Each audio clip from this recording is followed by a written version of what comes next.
Welcome all to this important hearing. And Mr. Zients, did I get that right? I don't envy your task today. I want to welcome you. You're new to the job. You got thrown into the breach. You came late with respect to running OMB, to preparing this budget, and you've got a very tough job ahead of you. And with the departure of Jack, Lou, you've got thrown in at the late moment. So I want to tell you first, before I get into this, thank you for serving our country. You came from a successful private sector career back to government, and we applaud that. So I just think that these things go without saying, but they bear repeating. Problem is, you're in the position of defending a budget that essentially dodges the most difficult challenges our country faces. The New York Times reported that this budget is, quote, more a platform for the president's re-election campaign than a legislative proposal, end quote. After a careful review of this budget, it's very hard to disagree with that. The Associated Press, accurately in my view, quotes this budget as, quote, takes a pass on reining in government growth. Instead, it leaves the drivers of the debt, namely the unsustainable growth in entitlement programs, largely unchecked. It takes a pass on real reform, even though the looming bankruptcy of these programs threatens to end the guarantee of security that they provide for our nation's seniors. And it breaks the president's promise to cut the deficit in half by the end of his first term. As ABC News reported, this budget does not come close. We've heard a lot of excuses from this administration for why the president broke his promise. But what we have not heard is any semblance of accountability.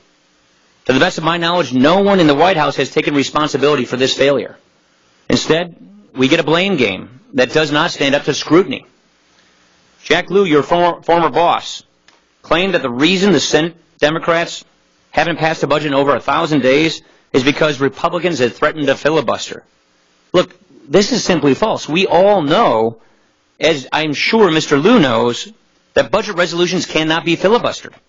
They can be passed with a simple majority vote. It's that the Senate Democrats chose not to do so. The real source of dysfunction in the Senate comes from members of the president's own party who have been unwilling for almost 3 years now to go on record in support of his budgets or to pass budgets of their own. More to the point, it wasn't so long ago that the president's party held total control of the White House and both branches of government, during which time the agenda was enacted in near totality. He was able to pass into law massive spending and taxes, the creation of new open-ended entitlements, a regulatory onslaught that is now hurting our economy, and trillions of dollars in new debt. Even after all of this, the new House majority provided him with an opportunity to make good on his promise, to put aside the chronic avoidance of tough decisions, to use the president's words, that he once used to lament. We were and we remain eager to work with the president to stop spending money we don't have, to reform government programs that are not delivering on their promises, and to enact pro-growth policies that raise revenue by getting our economy growing again. Instead of working with us, though, the president has demonized our ideas to stave and strengthen health and retirement security programs. He fought to keep his reckless spending spree growing. And he continues to insist on taking more money from hardworking Americans, not to reduce the deficit, but to fuel his ever higher spending increases. The president's ongoing refusal to advance serious solutions to our nation's fiscal challenges represents a stunning dereliction of duty.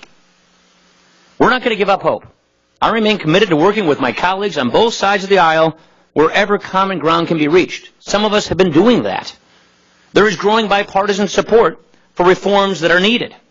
But this consensus cannot succeed as long as the President of the United States remains on the outside looking in, as he does today. It's my hope that this hearing can shed some light on why this is occurring. I've just got to say, we see a debt crisis coming. We know our government is making promises to people it simply cannot keep.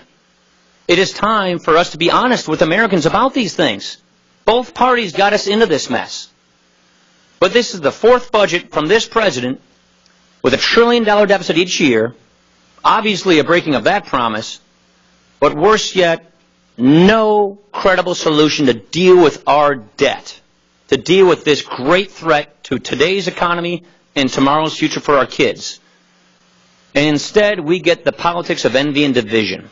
Instead, we get smoke and mirrors, accounting tricks, budget gimmicks.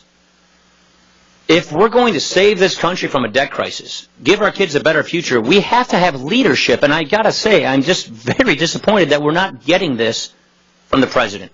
With that, I look forward to questions, and I yield to the ranking member, Mr. Van Hollen.